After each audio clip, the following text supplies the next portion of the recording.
Hello दोस्तों, कैसे हैं आप लोग? बढ़िया, तो उम्मीद करते हैं कि ठीक होंगे। तो मैं अंगद, और जैसे कि आपके इस चैनल पे, हमारे इस चैनल पे क्या मिलने वाला है, क्लास 10th की जो भी या क्लास 9th की जो भी स्टूडेंट है जो आपके जो बोर्ड एग्जाम की तैयारी कर रहा हो, उसके लिए हम क्या लेके आए हैं। उसके लिए हम क्या, पूरी मैथ्स का पूरी solution A to Z chapter, जो भी चैप्टर है उस चैप्टर का मैंने सॉल्यूशन करवाने का क्या किया, एक उपाय बताया, उपाय लगाया है। उसी उपाय को मैं अपने आपके इस प्यारे से चैनल पे अपलोड कर रहा हूँ। तो ये वीडियो, प्रति वीडियो 20-20 मिनट का होने वाला है और ये वीडियो काफ़ी इंटरेस्टिंग होने वाला है।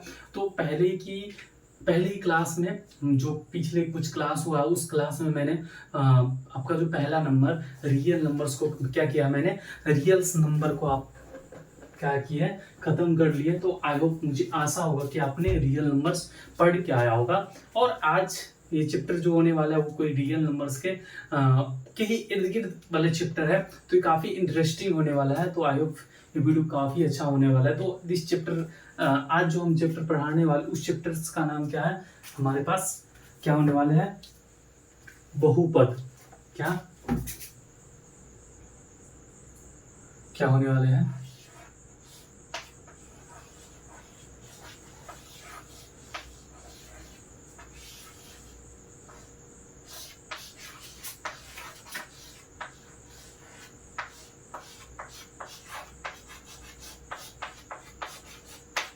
थोड़ा इंग्लिश स्पेलिंग देख सकते हैं।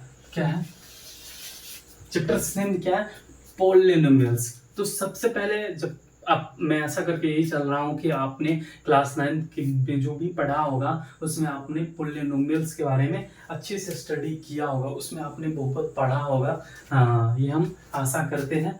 आपने अगर नहीं पढ़ा तो चलिए, अगर मैं थोड़ा सा आपका टेस्ट ले लेता हूँ कि आपने क्या, जो, चलिए, चर और अचर क्या होता है, वेरिएबल और कांस्टेंट क्या होता है। तो आई होप ये आपने पढ़ के आए होंगे। तो ठीक है, तो चर को क्या कहते हैं, चर क्या होता है,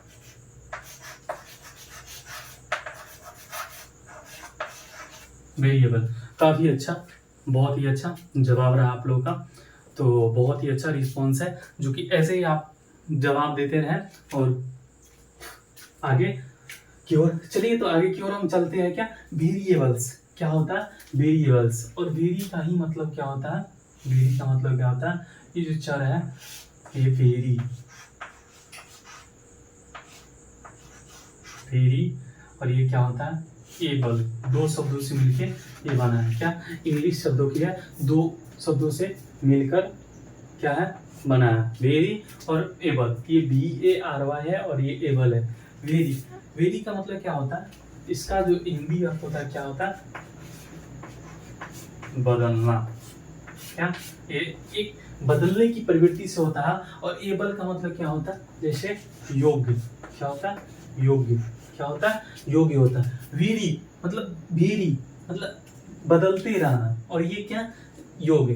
तो जो बदलने का योग्य होगा, जो बदलने, जैसे मौसम की तरह, जैसे मौसम जो बदलता है, जैसे बारिश का मौसम हो तो उसमें मौसम चेंज हो, जैसे बरसात हो तो वहाँ पे मौसम चेंज होता है। उसी प्रकार क्या, जब गर्मी हो तो वहाँ पे मौसम चेंज होता है। तो ठीक उसी प्रकार क्या, जो गाना भी कहावत है कि मौसम की तरह तुम भी बदल तो न जाओगे। ठीक है, क्यों, क्योंकि मौसम हमेशा चेंज होते रहता है। ठीक है, तो उसी प्रकार क्या है, जो बदलने के योग्य होगा। ठीक है, वहीं पे हम बात करें क्या, अचर। अचर क्या होता है, जिससे हम क्या कहते हैं इंग्लिश में, अचर को हम क्या कहते हैं, अचर को कांस्टेंट कहते हैं। तो ये क्या होता है, एक फिक्स्ड नंबर। एक क्या होगा, एक, हाँ बच्चों, निश्चित संख्या होगा। ठीक है, क्या होगा, एक निश्चित संख्या होगा। अचर क्या होगा, एक निश्चित संख्या होगा। लेकिन यही अचर क्या होगा, चर जो होगा हमारे पास, वेरिएबल्स क्या होगा, वेरिएबल्स हमेशा समय के साथ चेंज होते रहेगा। क्या, चेंज होते रहेगा। ठीक है, वो क्या होगा, ठीक है। लेकिन वहीं पे हमारे पास क्या अचर होगा, अचर क्या होगा, चेंज नहीं होगा। अचर क्या होगा, हमारे पास एक फिक्स क्वांटिटी में रहेगा। क्या होगा, फिक्स क्वांटिटी में रहेगा, ठीक है। जैसे अगर यहाँ पे हम इसका एग्जांपल की बात करें, जैसे 1 हो गया, 2 हो गया, पाई हो गया, ठीक है। इसी प्रकार क्या है, बहुत सारे एग्जांपल है। एक से आप कोई भी नंबर्स जो फिक्स पैटर्न फिक्स हो, वो क्या हो गया, एक अचर हो गया। लेकिन वेरिएबल्स क्या होगा, जैसे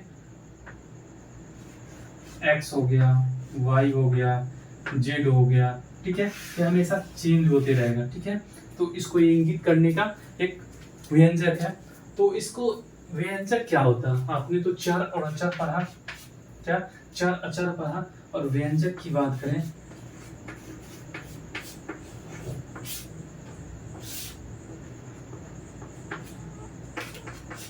व्यंजक क्या होता है बच्चों, व्यंजक क्या होता है, ठीक है। तो इसके बारे में बात करेंगे। तो आपने अभी हमने पढ़ा क्या, वेरिएबल्स पढ़ा, अचर पढ़ा, ठीक है। तो व्यंजक क्या होता है, ठीक है। व्यंजक के बारे में आप क्या कर सकते हैं, दो बताएंगे।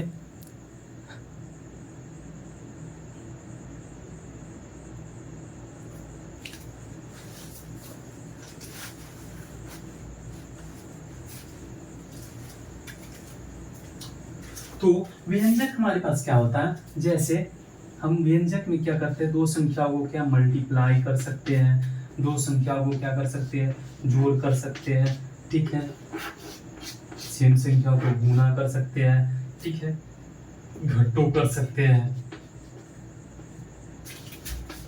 ठीक है।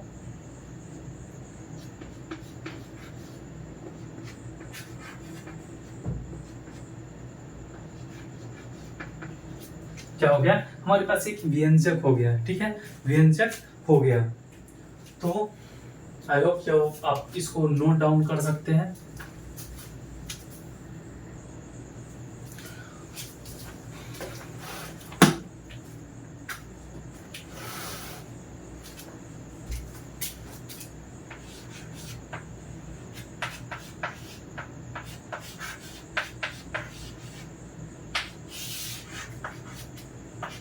ठीक है। तो अभी मैंने क्या पढ़ा, चर अचर व्यंजक।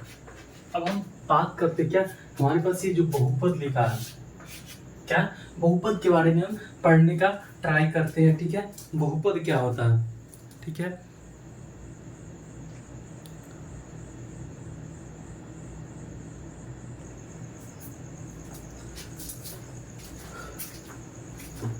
तो हम क्या बात करते हैं, एक चर वाले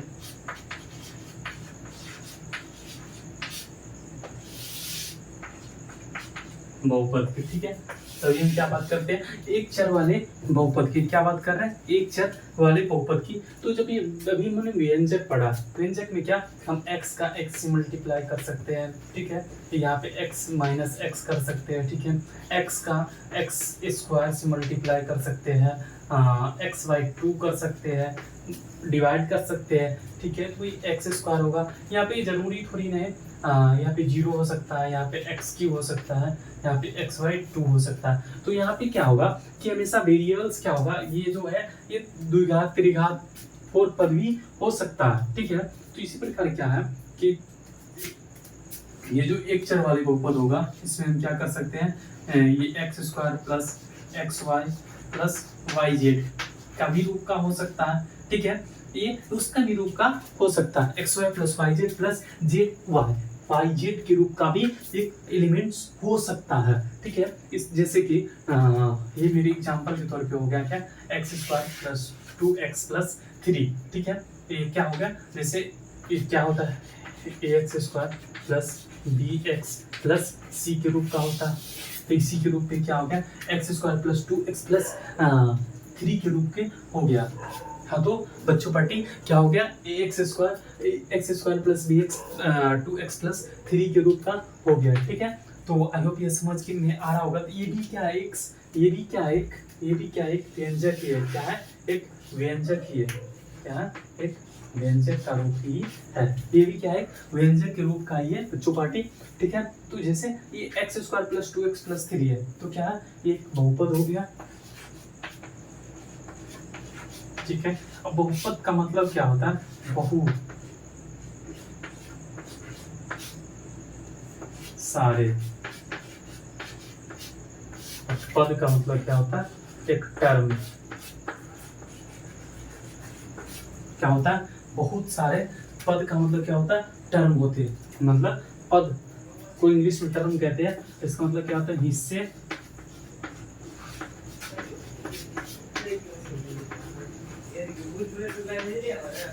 हिस्से या हिस्से या टुकड़े होते हैं। क्या होता है, हिस्से या टुकड़े होते हैं।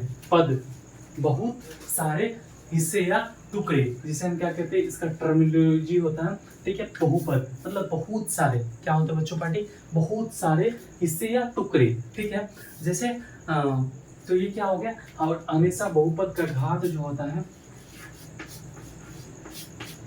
एक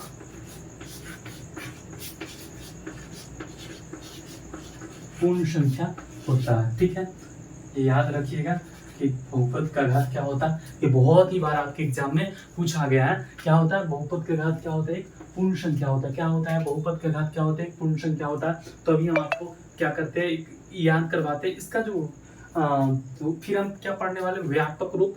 फिर हम इसके शब्दावली यानी जो टर्म होता है क्या होता है, गुणांक क्या होता है, आपका घात यानी पावर क्या होता है। फिर क्लासिफिकेशन हम करने वाले हैं। ठीक है, फिर हम एक्सरसाइज लगाने वाला है, और ये इंटरेस्टिंग बहुत ही इंटरेस्टिंग होने वाला है। तो आई फिर काफ़ी आपको अच्छा लग रहा होगा। ठीक है, तो इसका जो व्यापक रूप होता है, वैसे इसका भी फिलहाल तो आपको कोई जीव जरूरत नहीं है, लेकिन आगे के लिए आप इसको याद रख सकते हैं। ठीक है, इसका अगर व्यापक रूप अगर याद कहाँ पे हम लिख रहे हैं,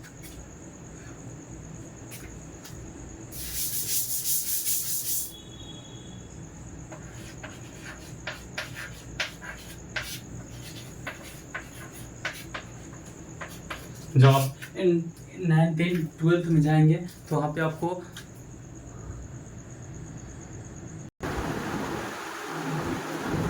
ऐसे बोले। ठीक है, तो an x नोट, तो यहाँ पे जो x नोट होता है, जैसे किसी भी संख्या के पावर में, जैसे a के पावर नोट रहे, चाहे x के पावर 0 रहे, तो चाहे 1 के पावर 0 रहे, तो इसका मान क्या होता है, हमेशा 1 होता है। आखिर ये क्यों होता है, ये आपको अभी फिलहाल ये जरूरी नहीं है, लेकिन बस इतना सा जरूरी है कि किसी भी संख्या के पावर में